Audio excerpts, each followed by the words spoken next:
Quelqu'un qui n'a jamais fait de compétition, on dit il est champion du monde. Moi, je n'ai pas encore vu. Vous avez déjà vu Miss. On vous a montré Miss Monde. Et puis, elle n'était pas dans la compétition. Elle n'a même pas fait Miss aussi. Et puis, elle est Miss Monde. Je n'ai pas encore vu. Est-ce que vous avez vu hier? Il y a un très bel exemple. Hier, jusqu'à 2h du matin, 1h du matin, on entendait encore des bruits dans toute la ville de Paris. Tu entends, oh, ça crie dans tous les sens. Pourquoi? Parce que Paris Saint-Germain était champion d'Europe. Mais pensez-vous que si Paris Saint-Germain n'avait pas joué son match, cette équipe-là aurait été champion d'Europe? Non. Mais il en est de même pour notre vie de chrétien. On ne peut pas remporter de bataille. On ne peut pas obtenir cet héritage-là si on n'a pas une marche dans laquelle on connaît des épreuves, dans laquelle on satisfait des épreuves, dans laquelle on obtient du résultat face à ce que nous vivons. Notre foi ne peut pas être stérile et puis à la fin de cette foi stérile-là, on a des récompenses.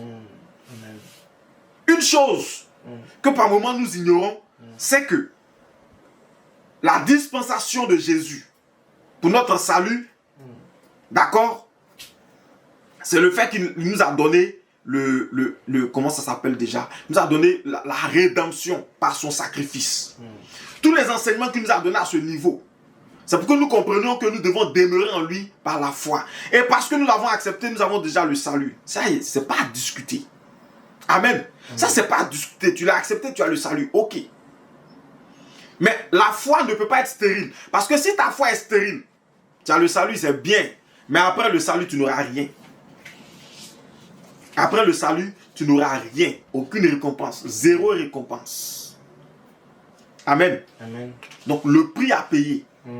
Le prix à payer pour ton héritage. Le prix à payer pour un grand patrimoine dans le royaume des cieux. Le prix à payer pour la joie éternelle, c'est de garder la foi. Amen. En toutes circonstances. Garder la foi, c'est pas quand tout va bien.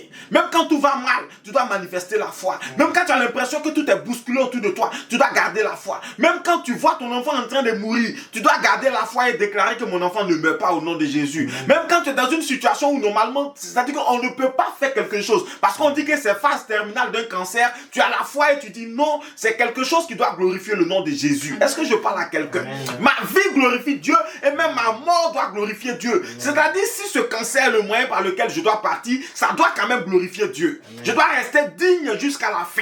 Est-ce que je parle à quelqu'un? Yes. Amen. Il y a des gens qui, quand c'est comme ça, ils perdent la foi. Ils disent, ah, Dieu existe. Et puis le cancer là est en train de me tuer. C'est que Dieu n'existe pas. Donc je ne crois plus.